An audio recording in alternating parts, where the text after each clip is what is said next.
Honorables sénatrices et sénateurs, je prends la parole aujourd'hui pour appuyer avec conviction le projet de loi S-202 qui vise à établir un cadre national sur la maladie falciforme. S-200.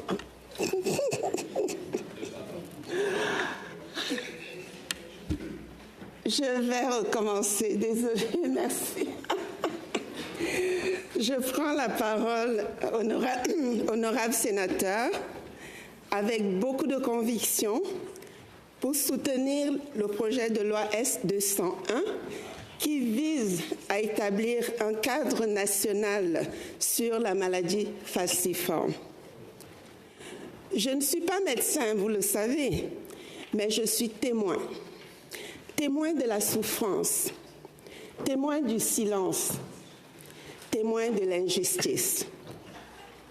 Je remercie la sénatrice Mégy pour son leadership et son engagement de longue date sur ce sujet d'importance. Elle a mis en lumière une réalité trop souvent ignorée.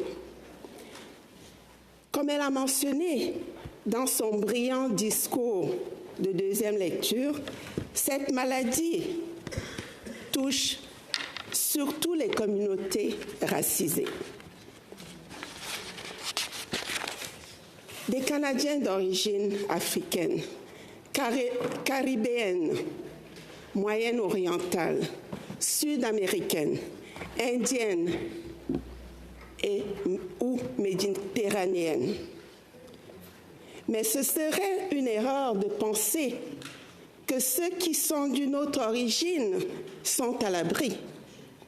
En effet, nous vivons en ce moment dans un monde où, en raison des brassages des populations, des unions entre personnes de différentes origines,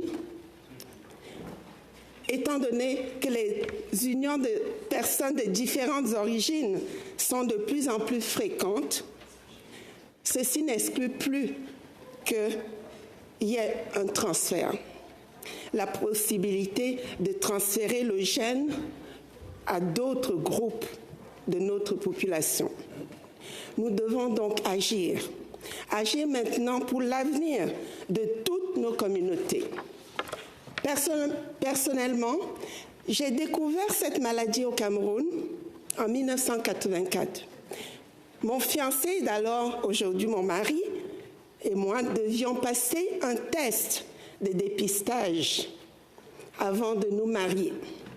C'était obligatoire au Cameroun. C'est là que j'ai entendu parler pour la première fois de la drépanocytose ou anémie falciforme. Heureusement, nous n'étions pas porteurs du gène. Mais j'ai compris ce que cela signifiait. J'ai compris ce que ça pouvait signifier pour d'autres couples. Aimer, mais devoir choisir entre l'amour et la peur. Entre fonder une famille ou risquer de transmettre une maladie incurable. Une maladie qui, autrefois, à cette époque, condamnait à une espérance de vie de moins de 18 ans, plongeant ainsi famille et médecins dans une course contre la montre. Aujourd'hui au Québec, je connais des gens qui vivent avec cette maladie. Je pense à Lisa, la fille de ma coiffeuse. Elle souffre d'une forme très grave de cette maladie. Elle doit subir d'intenses crises de douleur, des hospitalisations fréquentes, l'interruption de ses études et une vie sociale presque absente. À 35 ans, elle vit dans l'ombre de la maladie. Elle doute d'elle-même. Elle vit dans la peur.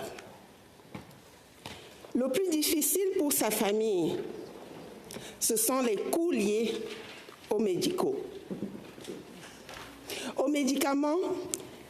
aux soins médicaux, aux médicaments et aux hospitalisations qui créent des contraintes financières très lourdes, alourdissant encore le fardeau de la prise en charge. Je pense aussi à Mario. Lui, il a décidé de se battre.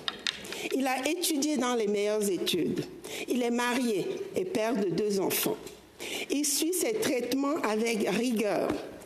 Il a adapté sa vie. Il a transformé sa douleur en force, en empathie. Et puis, il y a Mamadou Camara, réalisateur du docu-fiction « Souffrir en silence ». Je vous recommande fortement de l'écouter. Il nous montre l'envers du décor avec l'impuissance des parents face à la douleur de leurs enfants et l'angoisse d'une vie suspendue à une épée de Damoclès. Chers collègues, ce projet de loi est essentiel et il contient des mesures qui pourront directement soutenir les porteurs de cette maladie. Il permettrait notamment, et la sénatrice Meji l'a bien expliqué, de mieux former les professionnels de la santé, de créer un registre national, d'assurer un dépistage néonatal universel, de créer un réseau national de recherche, de promouvoir les dons de sang et constituer une réserve de sang diversifiée. Enfin, il permettrait de sensibiliser le public à cette terrible maladie. Il n'est pas normal, chers collègues, qu'aujourd'hui encore, des patients arrivent aux urgences de nos hôpitaux en crise, où on ne les croit pas, on les juge, on les néglige. Ce n'est pas acceptable en 2025 au Canada. Chers collègues, la drépanocytose n'est pas rare. Elle est simplement invisible parce qu'elle touche les minorités. En votant pour le projet de loi S-201, nous enverrons un message clair. Chaque vie compte, quelle que soit la couleur de la peau, indépendamment de l'origine. Tant pour le projet de loi S-201, nous envoyons un message clair. Chaque vie compte, peu importe la couleur de la peau, peu importe l'origine. Chers collègues, je veux dire ici que nous représentons les minorités. Nous représentons nos régions. Nous représentons nos communautés. Nous devons soutenir tout ce qui touche à toutes les communautés de notre société. Toutes les vies comptent. Every life matters. Et ce projet de loi S-201 doit être envoyé rapidement en comité pour son étude. Merci à Lisa. Merci pour Mario et pour Mamadou et pour tous ceux qui souffrent en silence. Merci de votre attention.